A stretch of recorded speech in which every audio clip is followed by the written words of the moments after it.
So my name is Ms. Thompson, first of all. And I guess backtracking, I guess y'all did the skeletal system, so y'all should be well on the way with that. So we're just gonna end the skeletal system today and we're gonna talk about joints. So what I'm gonna do, so I'm gonna try and share this PowerPoint. Let's see how this gonna work now.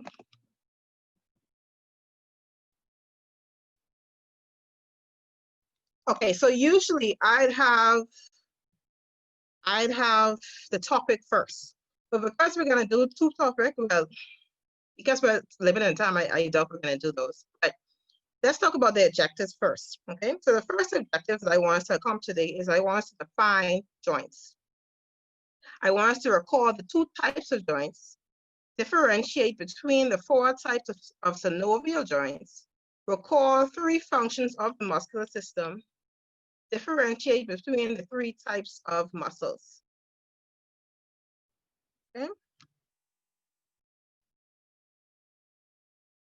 So firstly, what is a joint?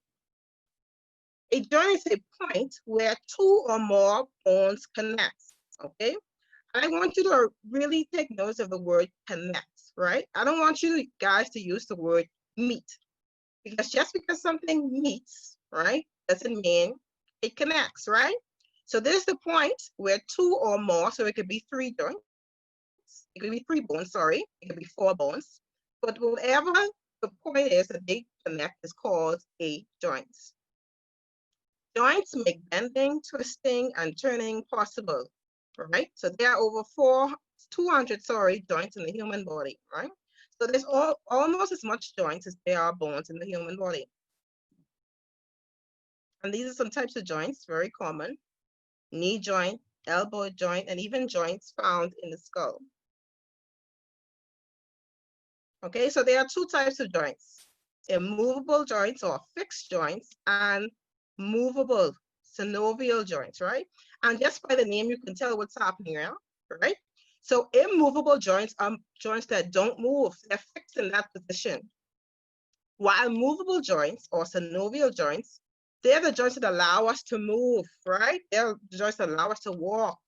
They're the joints that allow us, our hands to move and everything else to move, okay? So let's start from the first one, immovable or fixed joints. Okay, and I have to learn this as I go along. I actually want to see you guys chat and I can't. Okay, so immovable or fixed joints. These joints do not allow movement and are extremely strong, right? So the place where these joints are found is the skull. So immovable joints or fixed joints are only found in the skull, and they are joints that do not move.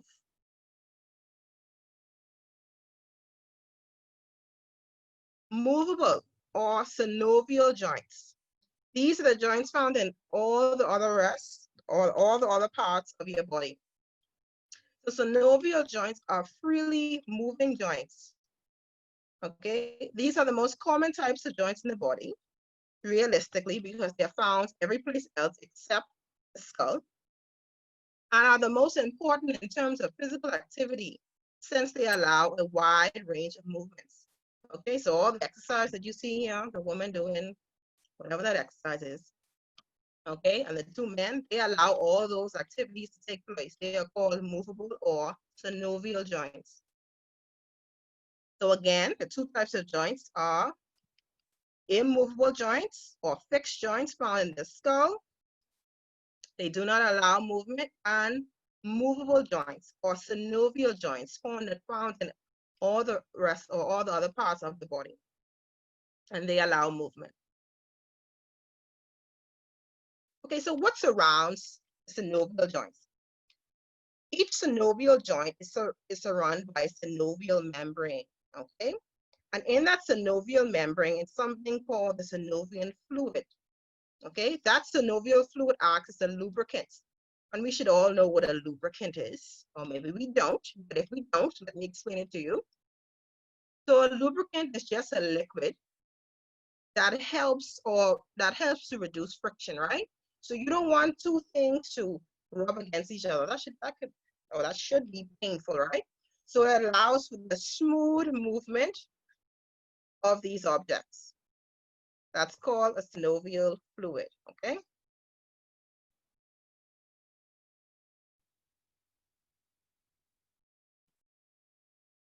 Okay, so let's look at the types of joints.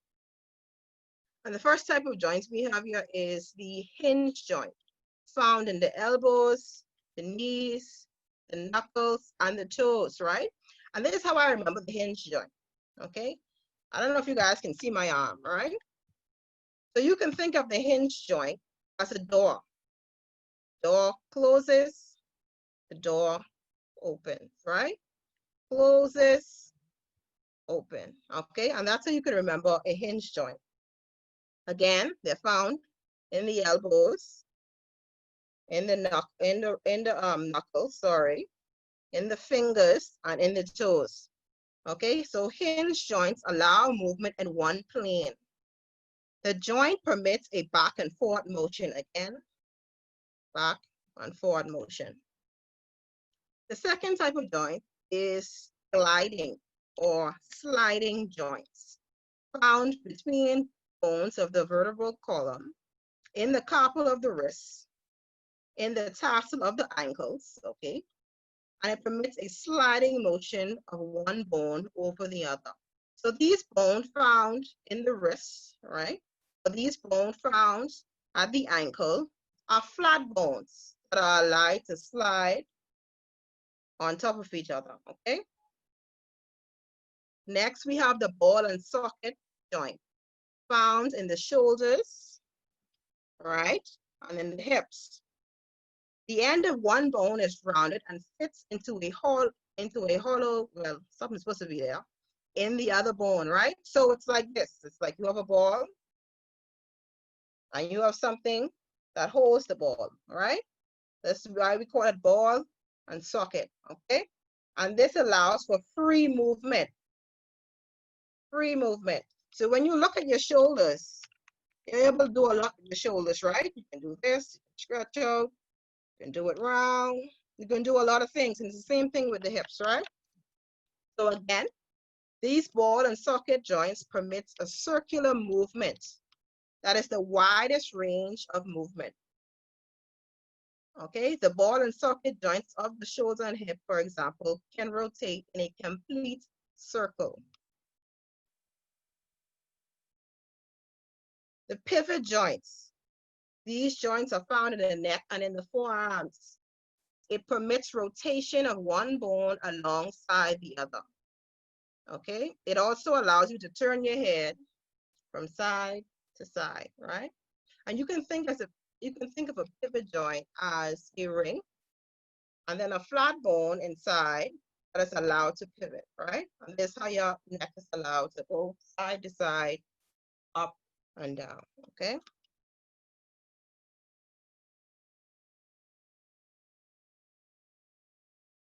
Okay, the joint is a point where two or more bones connect. Okay, so when you're done writing that, please say in the chat, done for me, please. Okay, Renee, I see you, done. Okay, good, looks like most of you are done.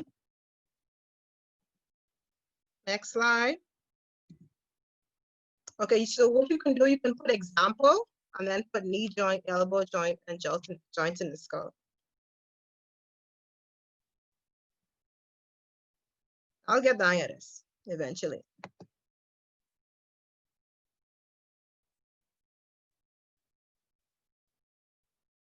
This session sort of started at 9 and will be over in the next 5, 6, 7 minutes. Okay, so at 9:55, the session should be over.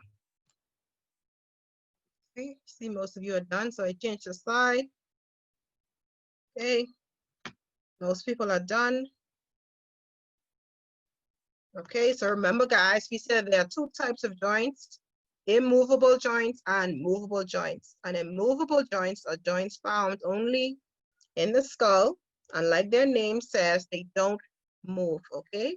But they are extremely strong as they need to be because they're found in the skull, okay?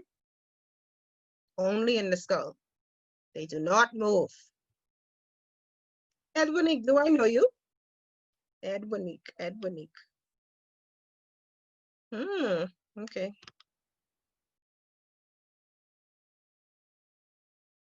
Okay, so I see most people are done. Last slide for today. Okay, so movable joints, also called synovial joints, are found in all other parts of the body except the skull, because we know in the skull it's where the immovable joints are found. And these movable joints or synovial joints allow for a wide range of movement, right? So they're the joints in our hands that allow us to move in our hands, our feet, and all the other parts of the body, okay?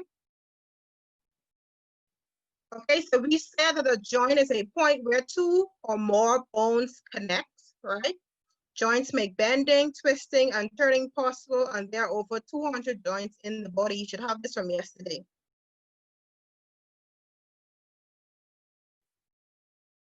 Examples of joints: knee joints, elbow joint, joints found in the skull.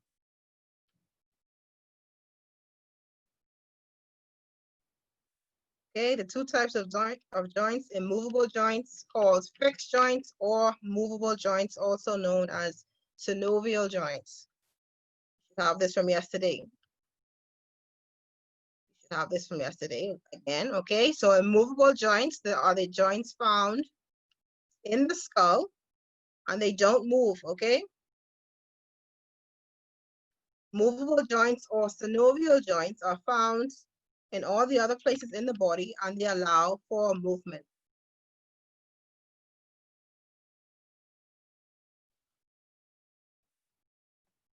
I don't think you took this down yesterday.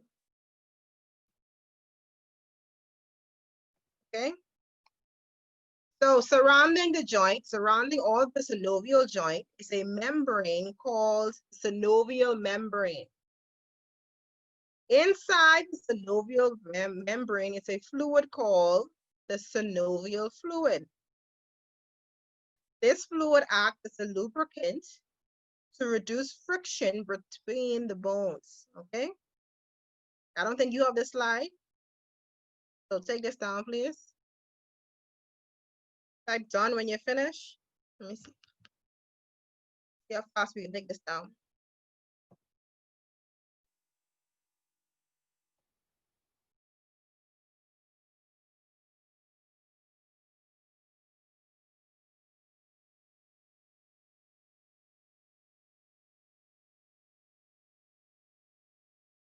Omarion, Deshaun,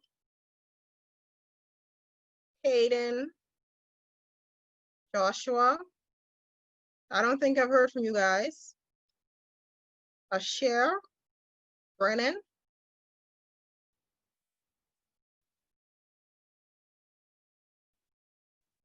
Aliana. Okay, I think I hear from Aliana.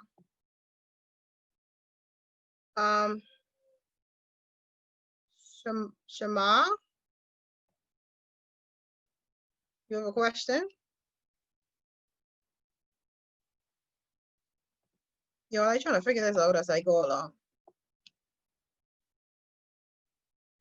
I can't go back to the objectives because we already basically lost the whole lesson. Okay, so most of you are done.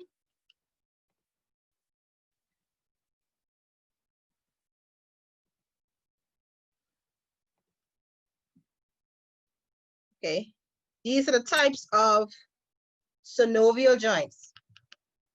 I really should change that. Types of synovial joints. Types of synovial joints, not joints. That's a mistake on my part. Yes, I can see it.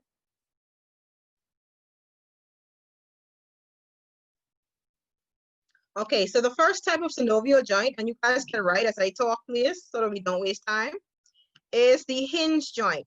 Okay, and like I told you guys on yesterday, hinge joints are found, okay, in the elbow, in the knees, in the knuckles, right? And in the fingers. And these joints allow for a back and forth motion, right? So take my elbow, and you can think of this, like I told you guys yesterday, as a door, which opens. Sorry, I saying open, but it should be closed and opens, right? So it closes and it opens, right? So right here, you would find the hinge joint, okay? So it allows a back and forth motion. And examples of this would be knees, knuckles, fingers, toes, and elbows. When you're done, type done for me, please.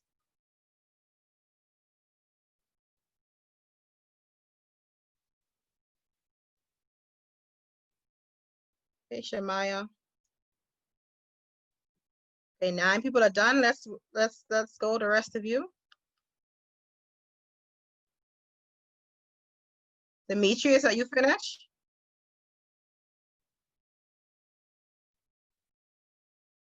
Okay, we gotta move, guys.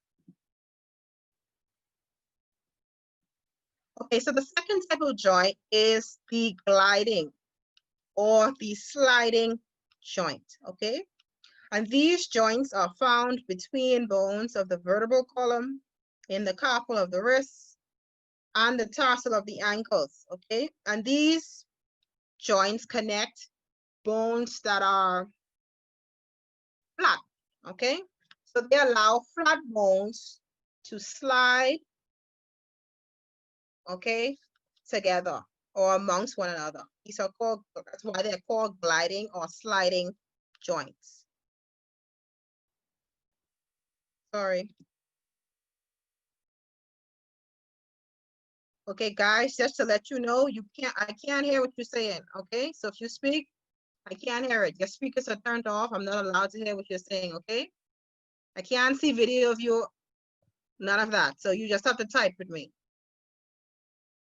Demetrius and Jaden, I can see you. Okay. Ball and socket joint. Okay, and we said yesterday, if you guys remember, that the ball and socket joint is like this. There's a socket. When you think of a socket, you think of an electrical socket, something that holds something in, right? So this is a socket, this is one bone. This is the ball, this is another bone. And you have it like this, right? So the ball fits into the socket, okay? Ball bone, socket bone, and the joint connects those two. And because it's connected like this, guys, the ball is able to do this, right? It's able to move very freely, okay? So it says this permits circular movement that is the widest range of movement. The ball and socket joints of the shoulders, here we go, the shoulders, right? And the hip, for example, can rotate in a complete circle. Ooh, watch my shoulders. In a complete circle, okay? So in your shoulders and then your hips are the ball and socket joints. Okay, I think that's a nice picture that I have there. Okay, Anton, since you're done, what are the first 2 types of joints we talked about? No, I can't hear you. It's not set up that way for me to hear you, okay? It's not set up that way. I shouldn't be able to hear you ever. Good. The hinge joint and the sliding or the gliding joints. Good job, Anton. Okay, and the last type of joint is called the pivot joint or pivot joints, okay? And these joints are found in the neck and in the forearms, okay? Again, like I showed you guys yesterday, you can think of these joints as a ring, okay? This ring is one bone, okay? And another joint, not a bone, sorry, is inside the ring, okay? So this bone is able to rotate, okay, inside the other bone. This is what this pivot joint allows. So it allows you to turn your head from side to side or from up down. And remember, guys, that you have, if I'm not mistaken, you have teachers who, if you have a question, you go into the chat and you ask them. I'm not sure how it works, but you have that option. Other teachers, okay, if you have a question about this lesson or about any of this material, you can go into that chat and ask, okay? Because I don't want to, we're not supposed to spend too much time answering you guys' question. Okay, Letitia, you telling all your business. Are you finished? Are you done? Okay, so I'm gonna have you guys watch a quick video, but before the video, just want to quickly recap. A joint is the point where two bones connect, right? There are two types of joints. Movable joints, these are joints that are free to move. They are free moving joints. These are found in all of the body except the skull. And immovable joints, these are stationary joints or fixed joints. They are only found in the skull, right? Now the types of movable joint, also called synovial joint, right? So there are four types. The first type that we looked at, was the hinge joint, right? And these are found in the elbows, in the knees, in the knuckles, right? And these allow a back and forward motion of a limb, right? Back and forward motion in one plane. The second type was what? What was it? Gliding or sliding joints, right? And these joints allow a sliding motion between two bones. The third type of joint was what? Ball and socket joint? Yes, it was. Good. And these joints are found in the shoulders and in the hips, right? You have your socket, one bone, you have your ball, the other bone, and it's allowed to rotate, okay? And that's why we have this wide rotation in our shoulders and this wide rotation in our hips, okay? Because we have the ball and socket joints in those areas. And the last joint, which you can see on your screen, is the pivot joints. And these joints are found in the neck and found in the forearm, okay? And you can think of it again like a ring. One bone is the ring, the other bone inside the ring, and the bone is allowed to pivot, okay? And that's why we can move our head from side to side or from up to down. Okay, good. So watch this video for me, please. And it's just basically a recap of what we just talked about. Hopefully you can hear it. Let me know if you can't hear it.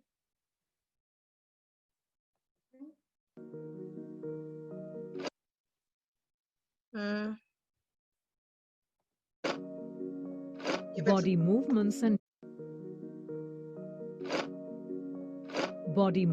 and joints. In this module, you will learn about body movements and joints. You do different exercises in your yoga classes at school. For doing these exercises, you do different types of movements. For example, moving your arms and legs, forward bending, shoulder rotation, and many more. You can do these movements easily because your body is flexible. Such flexibility in our body is due to the presence of joints. Do you know what a joint is? Well, a joint is actually a place where two bones are joined together. Press your hand against your knee, shoulder, or your fingers. You can feel your joints there. Not all joints allow movements. On the basis of whether the joint helps in the movement or not, these joints can be categorized into two types: immovable and movable. The immovable joints are the joints that allow no movement of the body parts. These are also called fixed joints. Such joints are found in the skull. Except the joints present in the skull, all other joints found in the body are movable. Movable joints are the joints that help in the movement of the body parts. Movable joints are further of four different types. They are hinge joint, ball and socket joint, pivot joint, and gliding joint. Let us learn about these joints one by one. Let us first learn about the hinge joint. A hinge joint is very similar to a door hinge. You can see that the door hinge allows the opening and closing of the door in two directions. Similarly, a hinge joint in the body also allows the movement in two directions, that is, forward and backward, or upward and downward. The elbow and knee joints are the two examples of the hinge joint. Let us now learn about the ball and socket joint. In the ball and socket joint, the end of one bone acts like a ball. This bone fits into another bone, which acts as a socket. Hence, the joint is called the ball and socket joint. This arrangement allows easy movement of the body parts in all the directions. The hip joint and shoulder joint are the two examples of the ball and socket joint. The next type of joint is the pivot joint. In this type of joint, one of the bones acts like a cylinder and fits into the end of the other bone, which is like a ring. Hence, the first bone rotates inside the ring and allows easy movement of the body part in different directions. An example of a pivot joint is the neck joint. The pivot joint allows the movement of neck sideways, upward, and downward. It even allows the rotation of the neck.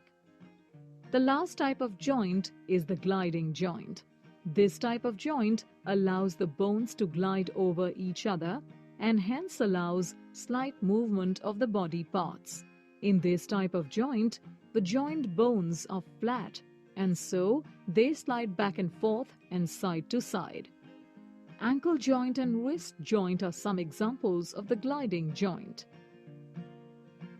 Now, there is a special tissue that holds the two bones of a joint in position. This is called ligament. There is another soft tissue that covers a joint from outside. This is called cartilage. The bones are not visible from outside. So, in case of an injury, doctors use X-rays to check any damage of our bones. X-rays are the special rays that help to create the image of bones using radiations. Let's recap. A joint is a place where two bones are joined together. Joints can be categorized as movable and immovable joints. The immovable joints or the fixed joints are the joints that allow no movement of the body parts.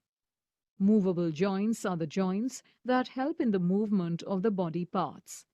Hinge joint, ball and socket joint, pivot joint, and gliding joint are the four types of movable joints. So, ligaments and tendons are types of extra strong and dense connective tissues. Ligaments connect bones to other bones, and tendons connect muscle to bone. And the point where one bone articulates or meets up with another is called a joint. Now, there are different types of joints found throughout the body, and the first type is called synarthroses, which are immovable joints where two bones are fused together. For example, you'll find these types of joints in the skull. When you were a baby, your skull was made up of a bunch of different pieces that grew as your brain grew, and then as an adult, the joints between these bones then fused and became synarthroses. The next type of joint is called an amphiarthrosis. Amphi meaning it's both stiff but also slightly movable. And an example of amphiarthrosis would be your vertebral joints. And then finally we have what are synovial joints, which are also known as diarthroses, of which there are a couple different types. One type, for example, is the ball and socket synovial joint. And you'll find examples of ball and socket joints in your shoulders or in your hips. These are joints that have many degrees of motion. And then another type of synovial joint is the hinge joint. An example of a hinge joint would be, say, your elbow or your knee, where that joint pretty much moves in just one plane, like the hinge of a door. Now, synovial joints are named so because they are lubricated by a fluid called synovial fluid, which is contained within the synovial capsule that surrounds the whole joint. Now, the surfaces of bones that meet up in a joint are lined by a special kind of smooth cartilage called articular cartilage, which is composed of specifically hyaline cartilage. And articular cartilage, like all cartilage, is avascular, meaning it lacks any sort of vasculature or blood vessels. And so it has a hard time getting the nutrients it needs to heal and recover if it were to become damaged by overuse or infection. And as you might be somewhat familiar with, the overuse of joints over time can lead to inflammation, which is called arthritis. From arth meaning joint and itis meaning inflammation. And this can lead to permanent destruction of articular cartilage, which causes the pain and stiffness of arthritis. Professor Dave here. Let's check out some joints. He knows a lot about the science stuff. Professor Dave explains. We just learned about all the bones in the human body. But if these are so hard, how is it that the human body is so flexible and bendy? Such variety of motion is made possible by things called joints. These are found where bones meet. So let's go through the structure and function of all the joints in our bodies. First of all, we can classify joints either by their structure or by their function. If by function, we are referring to the extent of mobility that is provided by the joint. Synarthroses are immovable. Amphiarthroses are slightly movable, and diarthroses are freely movable. These each serve their own particular purpose within the skeletal system. Then, if going by structure, we can discuss fibrous joints, which tend to be immovable, synovial joints, which tend to be freely movable, and cartilaginous joints, which exhibit a range of mobilities. Let's zoom in on each structural classification. First, with fibrous joints, there is a lot of dense fibrous connective tissue, and no joint cavity to speak of. These joints are for connecting bones that don't require a lot of movement. There are three types of fibrous joints. These are sutures, syndesmoses, and gomphoses. We talked about sutures when we looked at the skull, and this is the only place we will find them. They contain many interlocking fibers of connective tissue that are connected to the periosteum of each bone, allowing them to tightly interlock, and this tissue eventually turns into bone, or ossifies, so that by middle age, the skull bones are all fused together, at which point the sutures become synostoses.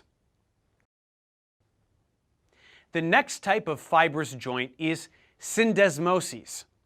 This is where bones are connected only by ligaments, which are bands of fibrous tissue.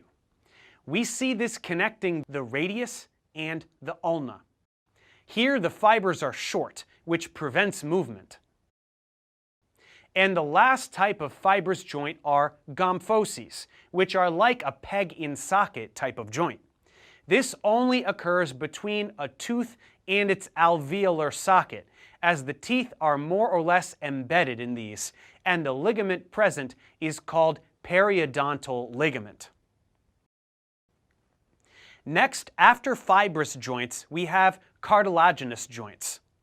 Here, as one might guess, bones are connected by cartilage.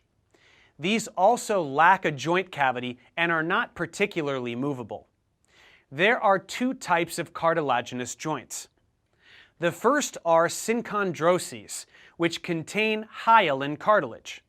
Before, we mentioned the epiphyseal plate in long bones of children, which allow for bone growth, and that is an example of this type of joint.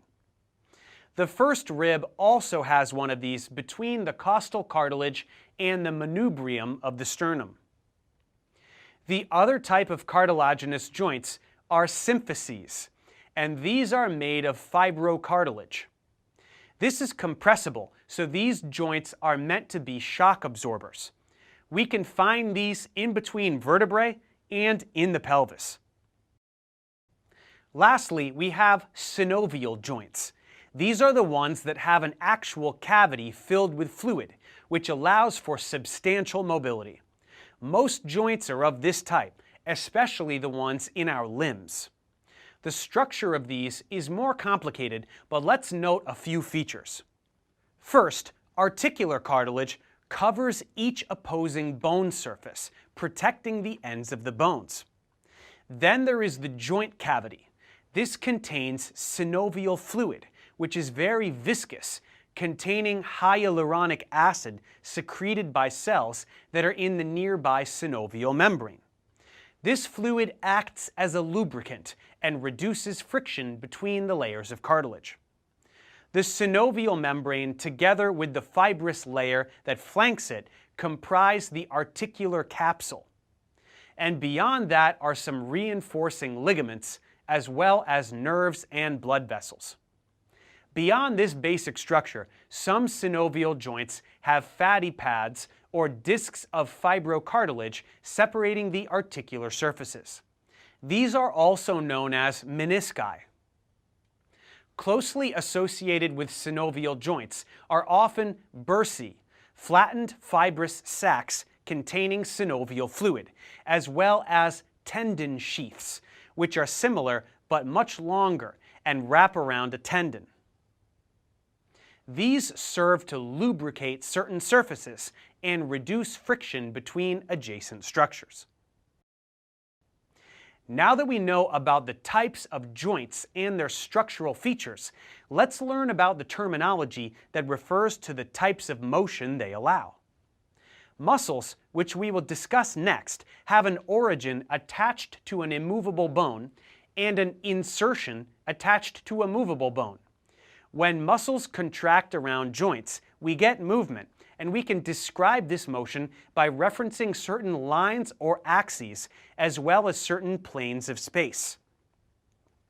First, for synovial joints, there can be non-axial movement, which are slipping movements, uniaxial movement, which happens in one plane, biaxial movement, which happens in two planes, and multiaxial movement, which happens in all three planes of three-dimensional space. Beyond this, motion can be gliding, angular, or rotation. Gliding movement happens when one flat bone surface slips over another. This happens at the intercarpal and intertarsal joints, allowing for left and right wrist motion. Angular movement happens when the angle between two bones changes. An example of this is flexion, which decreases the angle of the joint, like when bending the head forward, or bending forward at the waist. The opposite of this is extension, which increases the angle of the joint. Straightening your neck or elbow or knee will achieve this. And hyperextension goes beyond this, like when bending your head back, bending backwards at the waist, and so forth. Then there is abduction. This is motion of a limb away from the midline plate of the body, such as moving your arms up and away from your sides. Adduction is the opposite, moving a limb toward the midline plate of the body, like bringing your arms down to your sides. Circumduction involves making circles with a limb, such as arm circles. And lastly, rotation involves the turning of a bone around its own axis. This happens at hips and shoulders, and it can be categorized as either internal rotation or external rotation. Beyond this are some special movements that don't fit into these categories, like supination and pronation, which has to do with the radius moving around the ulna in the forearm, dorsiflexion and plantar flexion in the foot, as well as protraction and retraction of the mandible, among others. There is much more we could say about each individual joint, but since we have the basics covered, that completes our introduction to the skeletal system. Now we are ready to learn about the muscles that are attached to these bones and joints, which will give us a much better understanding of how the human body works. So let's check out muscles next. Thanks for watching, guys. Subscribe to my channel for more tutorials. Support me on Patreon so I can keep making content. And as always, feel free to email me, ProfessorDaveExplains@gmail.com. Hello, boys and girls, and welcome to another wonderful day of first grade. Are you ready to learn something new? Awesome! Now, let's put on our thinking caps and our listening ears as we get ready for today's lesson.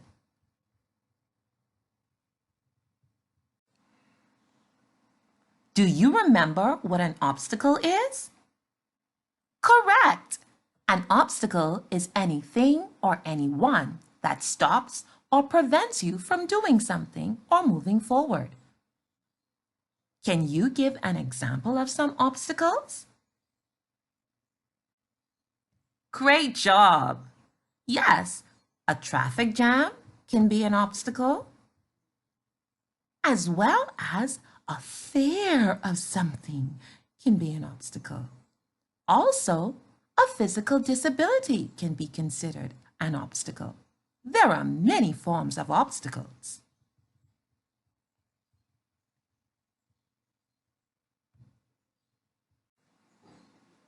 Do you remember the story of David?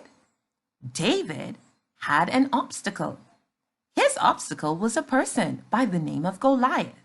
Goliath was a huge giant, but David was not afraid at all. David had faith that God would see him through. David faced his obstacle, Goliath, and he overcame his obstacle. Do you remember an obstacle that you overcame?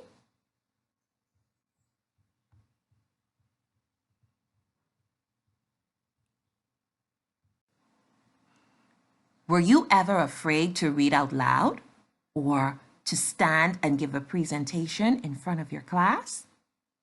That was an obstacle. Or even dance in a group. That was an obstacle. How did you overcome your obstacles? Like many boys and girls today, people in the Bible experienced many obstacles. This is Samson. Samson was a special man of God. He was known for his great strength and his 7 long locks of hair. Samson's obstacles came from the Philistines. They did not like Samson. They were jealous of Samson and his great strength. Delilah was a woman that Samson loved very much, but she was also a Philistine. She betrayed Samson.